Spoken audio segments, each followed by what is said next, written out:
안녕하십니까, 호랩입니다. 6월 달에는 아주 중요한 이벤트가 두 가지가 있습니다. 그 첫 번째 이벤트가 바로 FOMC인데요. 자, FOMC는 이제 18일하고 19일 날 열리게 됩니다. 자, 18일, 19일 열려서 저희 나라에는 이제 20일이 되면 그 내용이 나올 텐데요. 그 내용 중에 가장 중요한 것은 이제 바로 파월 연준 의장의 금리 인하의 발언이 있는가, 없는가, 그것에 가장 중점적으로 생각을 해야 됩니다. 자, 파월이 어떤 이야기를 할 것인가. 이전에 파월이 얘기를 한번 했었습니다. 장기간 길어지는 이 무역 전쟁 때문에 급격한 이제 경기 둔화를 막기 위해서 우리는 할 수 있는 선택이 뭐 여러 가지 있겠지만 그 중에서 뭐 금리 인하를 하겠다고 직접적으로 얘기를 하지 않았습니다만 이제 시장은 그것이 금리 인하가 될 것이다. 그래서 경기 방어를 위해, 경기 둔화 방어를 위해 바로 금리 인하를 할 것이다. 연준의 생각은 아직은 아니지만 시장의 생각은 그렇습니다. 금리 인하를 할 것이다. 그러면 금리 인하를 한다는 이 발언 이후로 특정한 하나의 현상이 벌어졌죠. 바로 약달러입니다. 달러가 약해졌다는 소리인데, 달러가 약해지면 실제로는 전 세계적으로는 좋은 현상입니다. 달러가 세계로 공급될 수 있으니까 투자도 늘어나고 좀 더 경기도 살아날 수 있는. 자, 그러면 실제로는 경기 둔화를 방어하기 위해 금리 인하를 하니까 금리 인하는 실제로는 좋은 게 아닙니다. 왜 금리 인하가 그런 식으로 쓰이냐면 이제 기업의 이제 대출을 늘린다고 하는데 실제로는 기업의 대출이 늘어나지 않죠. 지금의 세상에서는. 그렇습니다. 일단은 금리 인하가 약달러를 만들어냈고 지금 현재 조금 달러가 내렸지만 조금 그 뒤에 이제 중요한 발언들이 없기 때문에 달러는 잠깐 내렸다가 다시 약간 상승했습니다. 우리가 18일, 19일 날 가장 중점적으로 드려야 될 거는 금리 인하라는 발언보다는 이 이후에 정말로 달러가 약해질 수 있는지. 제일 중요한 거, FOMC에서는 달러가 계속 약해질 수 있는지 이것만 확인하시면 됩니다. 근데 이 날 이후로도 이제 여러 가지가 있겠지만 달러의 계속 약세는 이날 이후에 있는 두 번째, 대망의 G20 정상회담입니다. 자, G20 정상회담에서는 이제 트럼프 대통령이 말을 했죠. 시진핑 대통령에게 이 날을 기점 이후로 바로 2주 뒤에 나머지 3천억의 제품에 대해서 관세를 25% 먹이겠다 라고 이제 얘기를 했습니다. 미중 무역 전쟁이 심해져 가고 있기 때문에 지금 전 세계적으로는 경기 둔화가 일어나고 있습니다.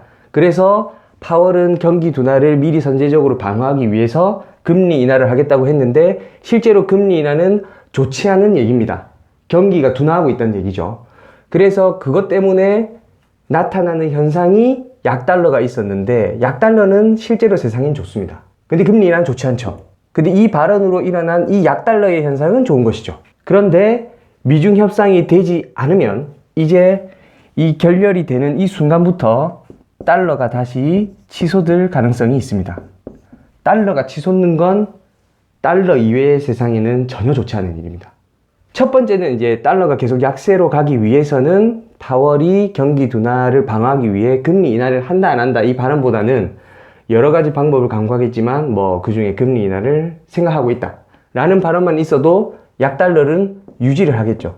유지를 하다가 만약에 G20 정상회담에서 트럼프와 시진핑이 만난 다음에 정말 해결이 잘 됐다. 합의가 성공적이다. 그러면 이 합의가 성공되고 나서는 이 달러의 약세가 확정될 수 있는지 그것만 보시면 됩니다. 그것만 보고 나서는 이제 여러분들이 하는 투자의 방향을 잡으시면 되겠죠. 그러니까 이제는 달러에 투자하는 것보다는 조금 더 시간의 여유가 생겼기 때문에 달러보다는 이제 다른 달러 이외의 통화에 투자를 하는 게 훨씬 낫고, 그러면은 만약에 이제 이렇게 돼서 달러 약세를 통해서 위안화 쪽으로 달러가 바뀌어 들어갈 수 있으면, 즉 위안화가 이제 강세가 일어나게 되겠죠. 위안화가 강세가 일어나주면 이제 드디어 이 경기 침체라는 요 국면이 조금은 진정되고, 나아가서 조금 더 이 상태가 지속되면 훨씬 더 이제 경기가 좀 더 좋아지는, 화랑까지는 조금 기다려 봐야 됩니다. 화랑은 지금 좀 너무 시간이 너무 끌려가지고 모르겠습니다. 지금 힘드신 분들도 많죠. 그래서 힘드신 분들도 많은데 이게 정말로 합의가 돼서 중국이 조금 더 소비의 여력을 훨씬 늘려줄 수 있는 그럼 이 얘기를 한번 해볼까요? 잠시만 지우겠습니다. 자, 깨끗해졌습니다. 자, 그래서 하나만 더 얘기하고 종료하겠습니다. 그러면 왜 위안화의 강세가 중요하나? 그거에 대해서 짤막하게 그냥 결론적으로 아주 개념만 이것만 아시면 됩니다. 자, 저희 세상의 GDP는 실제로 뭐 오류도 많고 막 여러 가지 많다고 하지만 그래도 경제 성장률을 측정하는 데 있어서 GDP, 국내 총생산이 가장 중요한 역할을 합니다. 근데 이제 GDP에서 가장 중요한 거는 투자와 바로 소비인데요. 중국의 GDP는 미국의 70% 수준까지 따라왔다고 되어 있습니다만, 그거는, 좀 믿을 수 없는 일이긴 아닙니다. 넘어갑시다. 자, 그래서, 투자와 소비가 있는데, 자, 그럼 중국은 지금 현재 수출은 버티고 있지만 3천억 관세가 부과되기 시작하면 아마 중국 내 공장에 있는 대부분의 공장들은 생산을 줄이게 될 겁니다. 그럼 그 물량들은 다른 데서 소화를 하겠지만 중국 자체에서 소비가 줄게 되면 크죠. 엄청나게 타격이 크죠. 전 세계적으로 일어나게 됩니다. 그래서 중국이 없어도 대체할 시장이 있다. 없습니다. 예전 리먼이 터지기 전에 원자재를 빨아먹던 그 시절, 어떻게 보면은 주식시장이 난리가 났던, 리먼이 터지기 전에 부동산이 폭등했던 그 시절에 그 정도도 중국이 만들어냈는데 지금 현재는 그 시절보다 훨씬 더 커진 중국이 소비를 멈춘다? 이거는 상상하기도 싫습니다. 자, 그래서 중국이 소비를 늘리려고 한다면 중요한 게 하나 있습니다. 바로 위안화 강세입니다. 자, 위안화 강세가 일어나면 중국은 소비를 늘릴 수가 있습니다. 이거는 쉽습니다. 옛날에 이제 일본 법을, 플라자 합의를 생각하시면 됩니다. 자, 플라자 합의 때는 일본 엔화가 달러에 대비해서 강세가 되자마자 일어난 일들이 있습니다. 바로 자산의 폭등이죠. 달러가 바뀌어 들어옵니다. 엔화로. 자, 왜 그러냐면 달러를 가지고 있으면 달러의 가치가 내립니다. 왜? 엔화의 가치가 오르기 때문에. 그렇게 자기들끼리 합의를 한 겁니다. 엔화의 가치를 높이고 달러를 낮추기로 했습니다. 내가 달러를 가지고 있으면 손해가 납니다. 근데 엔화로 바꾸면 수익이 납니다. 그럼 어떻게 하시겠습니까? 그러면 엔화로 바꿔야죠. 그래서 엔화로 바뀌는 이게 다 들어왔습니다. 그 당시에 웬만한 돈들은 엔화로 다 들어와서 엔화가 점점 더 심하게 폭등이 됐죠. 그럼 엔화로 표시된 자산은 가격이 다 오릅니다. 그 당시 있었던 일을 잘 생각해 보면 지금은 미국이 원하는 건 왜 환율을 더 이상 너희들이 절하하지 마라. 즉 너희의 화폐의 가치를 똥값으로 만들지 마라 하는 이유가 바로 그겁니다. 달러는 계속해서 강해지면 다른 화폐의 가치가 내리는데 지금 다른 말로 하면 이 엔화의 위치를 중국의 위안화로 바꾸겠다는 겁니다. 그렇죠. 자, 그럼 달러는 지금 달러만 세상에서 제일 강합니다. 달러 혼자만 강해지고 있습니다. 여러 가지 이유가 있겠지만 제일 중요한 건 이제 경기 호조죠. 그것도 그렇고 위안화는 바꿔주면 계속 자기가 약하게 만드니까 달러에서 위안화로 가면 위안화의 가치를 낮춰버립니다. 그럼 달러에서 위안화로 가면 손해입니다. 바꿔주면 손해예요. 내가 달러를 가지고 있으면 수익이 나는데 위안화로 바꿔주면 손해입니다.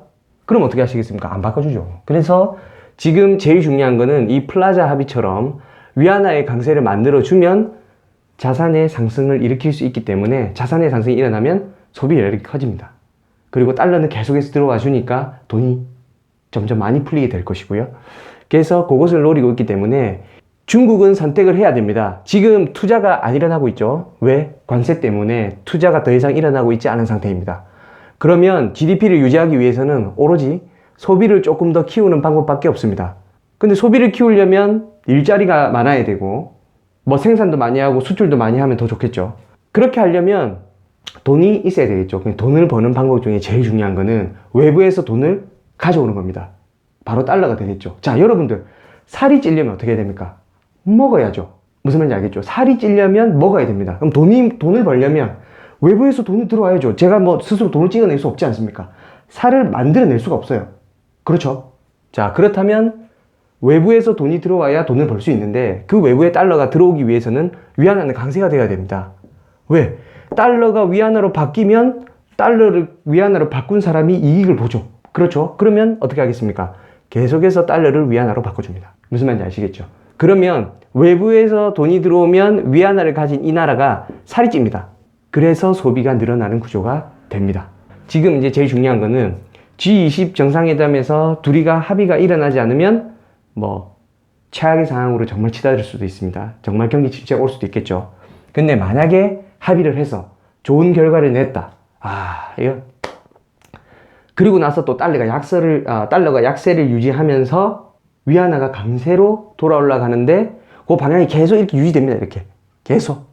자, 그러면은 여러분들은 이제 달러보다는 달러의 반대편에 서 있는 우리나라 돈이라든지 아니면 중국이라든지 이런 식으로 투자를 하시는 게 훨씬 더 낫습니다. 네. 간단하게 했는데 좀 길어지고 말았네요. 네, 감사합니다. 호르비였습니다.